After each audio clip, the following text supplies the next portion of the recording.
see it's already got quite a bit of curve in it just from one little session. Now you can see the edges get all ruffled up. Now you can either take it to the tucking machine and form some more tucks in it and start shrinking that, or you can just smooth that a little bit on the post dolly and then go back and stretch some more. You actually shrink a little bit by smoothing it on the post dolly. I'm going to do a little bit of that.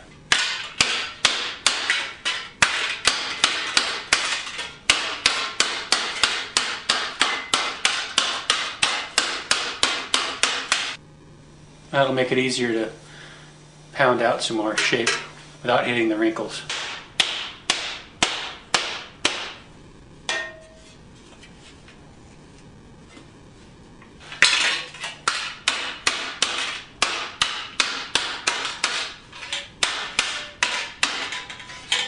You'll notice that as you take these wrinkles out, we get less curve going in this direction, so we're getting kind of a false curve by having all those wrinkles in there. So every time we take the wrinkles out, we get back to what we actually have, which is a more shallow curve this way. Okay, that's 3 quick sessions with the mallet.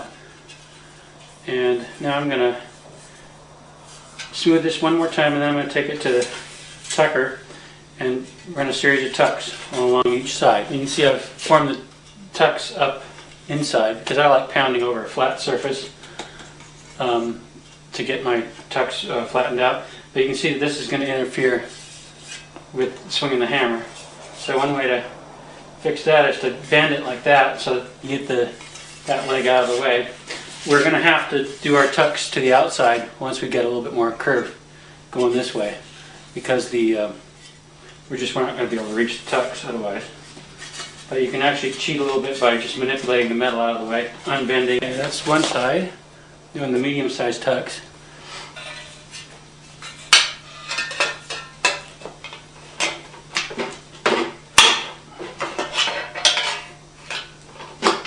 We're going to smooth that out a little bit.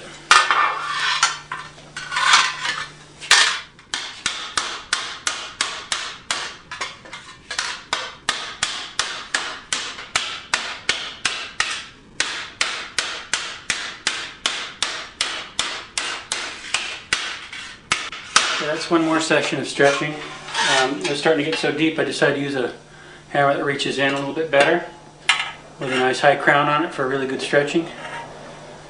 And then I smoothed it a little bit, and now I'm going to change the direction of the curve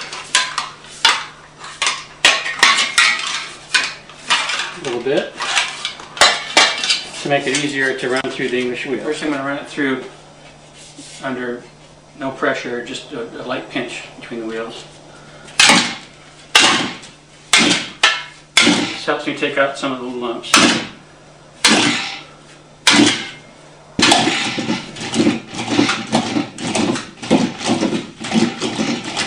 Isn't doing very much, just helping a tiny bit.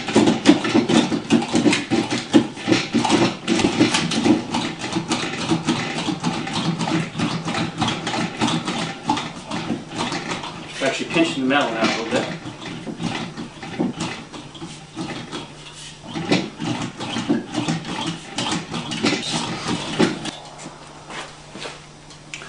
That gave us a little bit smoother panel to work with.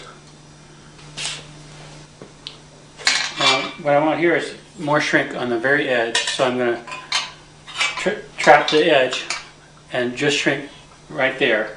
And the rest of it I'm just going to kind of let escape. I'm going to pound it out, but I'm not going to really be trying to get it to shrink right there. So I could have done the shorter tucks, but I got a little carried away.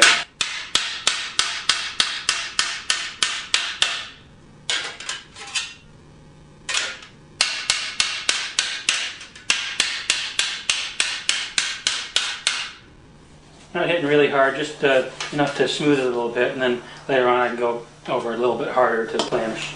Now this would fit a certain size tire with that particular crown in it. Now if we wanted to fit a smaller diameter tire and have less crown, all we have to do is reconfigure the metal by bending it like that, and we'll get a smaller diameter here and a lower crown in this direction. I've put about 4 hours into this, mostly by hand so far.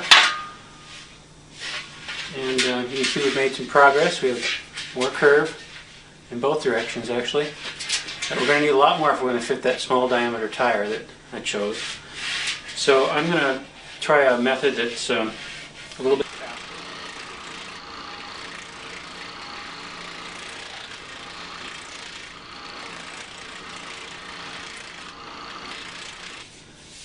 And you can see just one section with the nibbler with the thumbnail dies, the thumbnail shrinking dies in it, give us a lot more shape.